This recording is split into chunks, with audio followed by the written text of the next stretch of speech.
Canelo Alvarez has not faced as educated. Swing. Trying to come with a left uppercut. Good uppercut by Alvarez again in the back. That side. Punching between punches and a clutch. Another look at it right here. Terence following him out. Fundamentally.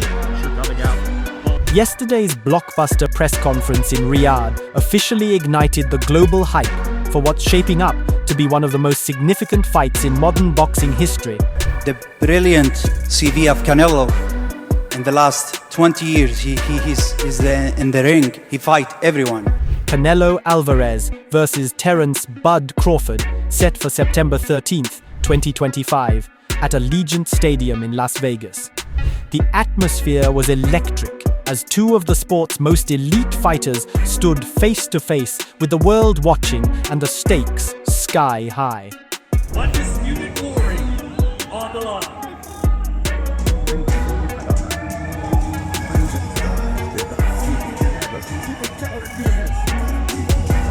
Terence Crawford came out swinging, not with fists, but with fire in his words. He delivered one of the most confident statements of his career, saying, "There's nothing Canelo can do to beat me, not even in a street fight." On the streets, you and Canelo, what would it look like? Come on, man. Y'all know what I do. I ain't got to talk about it. On the streets, I'm going to be against anybody. I ain't never going to say another man going to whoop me. He made it crystal clear that he's not just coming to compete, he's coming to take everything. "I've been chasing greatness my whole life," he added. "On fight night, I'm walking away with all the belts. No excuses." His demeanor was calm, calculated, and full of conviction, like a man who already sees his hand raised.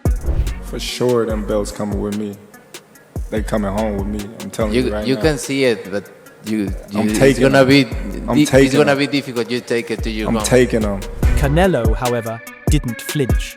The Mexican icon, a 4-division world champion and current king of 168 pounds, responded with trademark composure and confidence. "He's not gonna beat me. This fight will be in the history books," Canelo said, exuding the presence of a man who's seen it all and conquered most of it. He went on to acknowledge Crawford's skills, even stating, "He's a great fighter, maybe even better than Mayweather in some ways. But I've fought the best, and I know how to win." He's a great fighter, like I say, he's not Canelo. Obviously, I've been in this situation for a long time, and I have the experience. In a surprising moment of civility, Crawford revealed that he and Canelo had actually shared dinner the night before with Saudi advisor Turki Al-Sheikh. But don't let the respect fool you. Bud made it clear, "I don't need to hate him to beat him. But come fight night, the dislike and the hatred will be there. I'm flipping that switch." Crawford also opened up about his recent sit-down with Piers Morgan, calling it cool, but noted, "He tried pulling things out of me and Canelo. I was like, all right, man." Still, Bud handled it like a pro. You know, but Disrespectful or? I wouldn't say disrespectful. It was just that, you know, him trying to pull certain things out of me and Canelo, and it was just like, all right, man. When asked about Mount Rushmore status, Crawford didn't hesitate. "When I beat Canelo, I've got a seat at the table. Me, Ali, that's not a bad list." He even responded to critics like Oscar de la Hoya, who doubted his size jump after the Madrimov fight, saying, "We shall see." Crawford's mindset is crystal clear. No distractions, no excuses, and no backup plans. No rematch clause, no problem, no weight restrictions, even better. "I want him at his best," Crawford insisted. "I don't want no excuses." Didn't you want to do that? Because I want him at his best. I don't want no excuses. I don't want no, reasons why, he didn't feel good or anything. I want him at his best. As for Tank Davis and Ryan Garcia, he kept it respectful, calling on Tank to handle his business and urging Ryan to heal up and come back strong. From media banter to community impact to historic ambitions, Crawford's focus is laser sharp. He's not just showing up to fight, he's showing up to define an era. He just had surgery, right? I think he should, get his health together and then, come back stronger than what he was when he just left. On the other side of the ring, Canelo Alvarez is just as locked in, matching that intensity with a quiet confidence that signals he's ready for war. Speaking from Riyadh, the Mexican superstar looked calm but confident. "I feel great. I'm very excited to announce this fight," he said. When asked about Turki Alal Sheikh's viral Tom and Jerry jab aimed at fighters who run, Canelo didn't hesitate. "I agree with that. People pay to see a great fight. If someone runs all night, it's deception." I agree with that. People want to see a good fight. People want to see a good fight, and I agree with that. Do you think because people come and spend money to see a great fight. The message? No running. Bring the fight. When reminded of his controversial bout with Erislandy Lara, Canelo admitted, "We talked after. It's very sad, but it is what it is. I hope Crawford doesn't do that. We expect a great fight, the fight of the century." And in a surprising twist, even Canelo's old rival Oscar de la Hoya picked him to win, saying Bud won't be able to push him back. Canelo's response? "I think the same. I'm going to win that fight." Ranking Crawford among his all-time toughest opponents, Canelo placed him in his personal top 6 or 7. But he wasn't having any of Amir Khan's talk. After the Brit claimed it would be an easy night for Crawford, Canelo clapped back with a grin.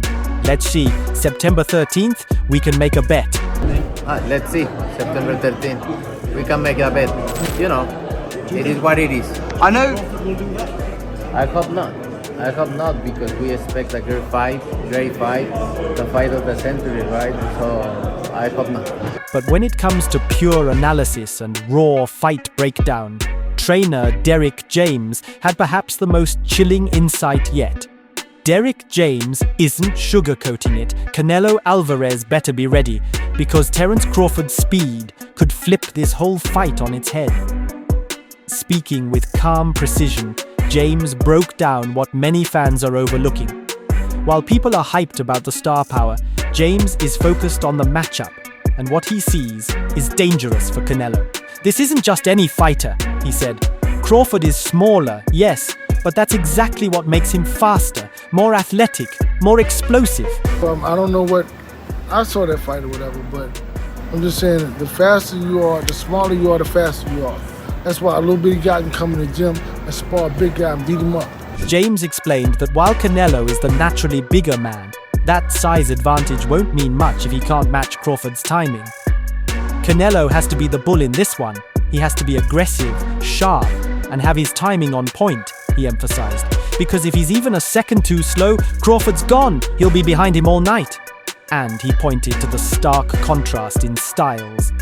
Crawford might box smart, stay on the outside, and use his speed to outpoint Canelo over 12 rounds, something James thinks is highly possible. On the flip side, he knows that Canelo's only real shot may come from breaking Crawford down, walking him down, and landing something heavy. Well, basically, let me see, the bull. The bull. You gotta be able to be the bull. Canelo has to be the bull in this one. You gotta be it, because I think you find somebody faster, more athletic. You gotta put whatever it is that he's doing, he has to be better at that than he is at any other night in his life. But that's no easy task. Crawford believes he's the one. That belief separates him from the rest. Most guys fight the myth of Canelo. Crawford fights the man. And then came the real warning. If Canelo can't close the gap, if he can't land clean, this could be a long, frustrating night. Crawford's hand speed, foot speed, reflexes, and ring IQ could be too much to deal with unless Canelo fights one of the sharpest fights of his life. James stopped short of making a prediction, but left us with this. If Crawford can stay disciplined, keep moving, keep touching, he'll have a great night. But if Canelo gets his timing right, we could see fireworks. The idea of Canelo Alvarez opposed to fighting an individual. The thought of him is what puts fear in their heart. But he doesn't care about that because he's Terence Crawford, so it's a totally different thing. If you enjoyed the breakdown, don't forget to like, share, and subscribe to Boxing Headquarters for more fight analysis, training camp insights, and all the hype leading to Canelo versus Crawford. Hit that bell icon so you never miss a jab.